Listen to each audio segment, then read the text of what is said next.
ध्यान दीजिए प्रश्न नंबर 13। क्वेश्चन नंबर 13 क्या कह रहा है? समुद्र तल से 75 मीटर ऊंची लाइट हाउस के शिखर से देखने पर, मान लीजिए कि ये आपका समुद्र तल है। इस समुद्र तल से 75 मीटर ऊंची, एक 75 मीटर ऊंचा है लाइट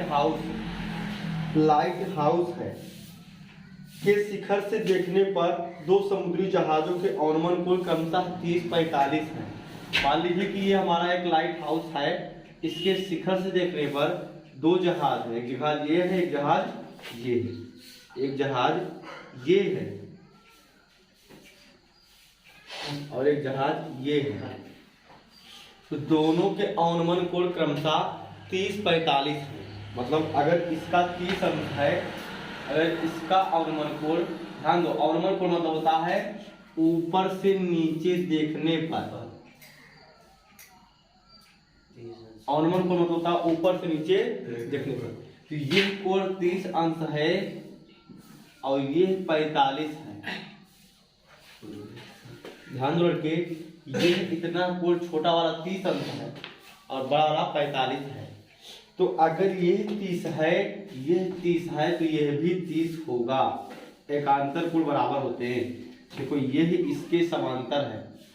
कह रहा है कि समुद्र तल से 75 मीटर ऊंचाई पर एक 75 मीटर ऊंचा जो है एक लाइट हाउस है। 75 मीटर ऊंचा एक लाइट हाउस है। अब उस लाइट हाउस के शिखर बिंदु से दो जहाज को देखने पर, जो एक दूसरे के पीछे है ना, एक ही ओर, जो लाइट हाउस के एक ही ओर एक जहाज दूसरे जहाज के ठीक पीछे है, दोनों जहाजों के बीच की दूरी ज्ञात कीजिए। यही प्रश्न है।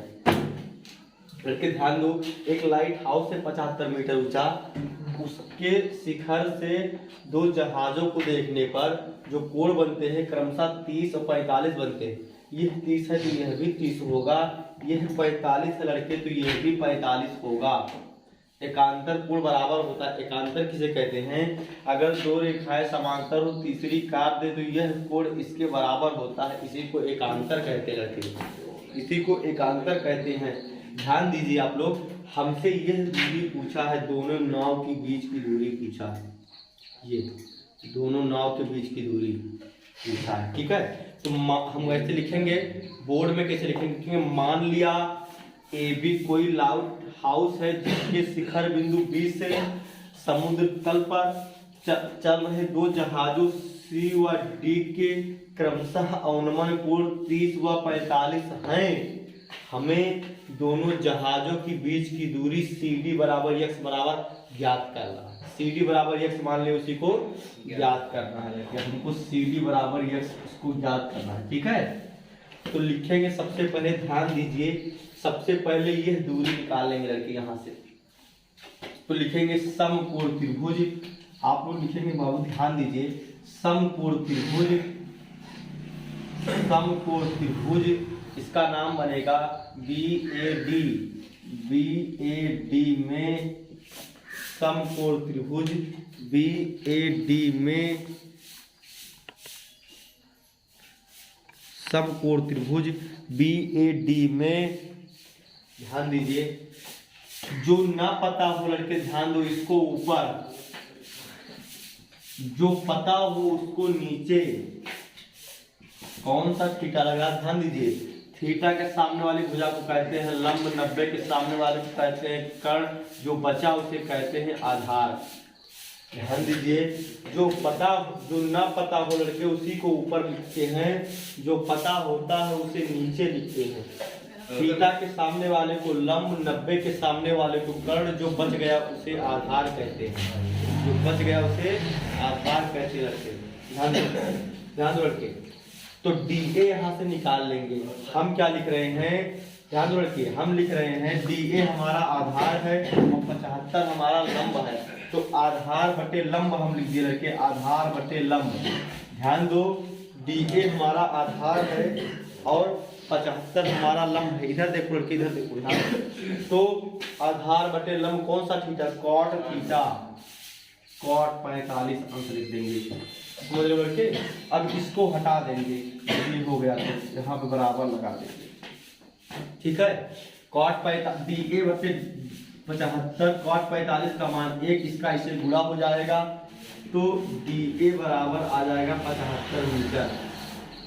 हमको यक्स बताना, लड़के ध्यान दो, हमको यक्स बताना है। इधर देखो लड़के, इधर देखो, हमको यक्स बताना है तो बड़ा वाला त्रिभुज ले लेंगे BAC, जो 90 बनता है उसको बीच में रखते हैं, जिसपे 90 अंश का कोण होता है। तो लिखेंगे पुनः समकोण त्रिभुज BAC में, ध्यान दीजिए लड़के, ये जो है इस बार पूरा ये नहीं पता, पूरा ले लेंगे यक्स वाला। तो जो ना पता हो वो नीचे, जो पता हो, जो ना पता हो वो ऊपर, जो पता हो वो नीचे लिखते हैं, ठीक है। ध्यान दो, तो इन सबको पहले लिखेंगे। तो ये हो गया यक्स प्लस DA, ये पूरा हो गया कि यक्स प्लस DA। खुश रहो, बैठो। ये इतना यक्स और प्लस DA, ये लड़के इतना यक्स और प्लस DA, ठीक है, इतना यक्स और प्लस DA। उसके बाद यह नीचे रखने लड़के, जो पता होता है वो नीचे।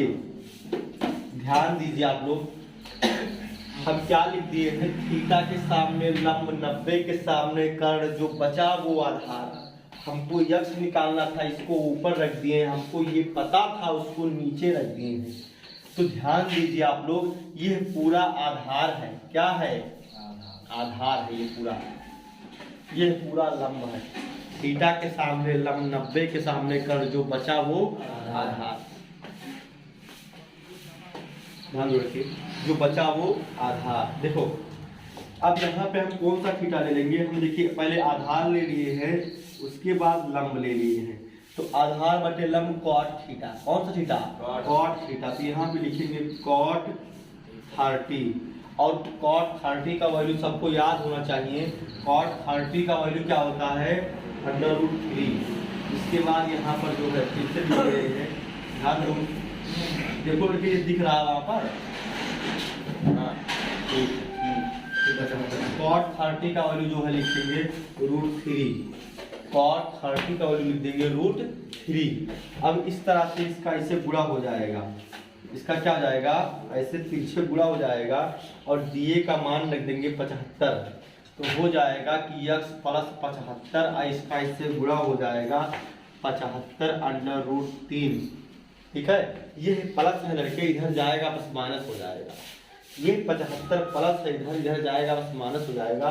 तो हो जाएगा कि यक्स बराबर 75√3 माइनस 75, और ये 75 दोनों में है, कॉमन ले लेंगे तो हो जाएगा 75, यहाँ बचेगा √3 माइनस 1 मीटर। यही उत्तर है लड़के। कंपटीशन में आएगा तो √3 का मान रखना पड़ेगा, ठीक है।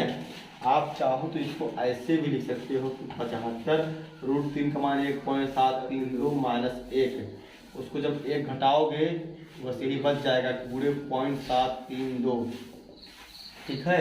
अब देखो लड़के, 75 दूनी 150 हासिल 15, 75 के 225 और 15 240 हासिल 24 है, और 75 सते 525 और 40, 525 75 25 525 और 24 हासिल था, तो 9 4 5 549 3 अंक पॉइंट इतना मीटर,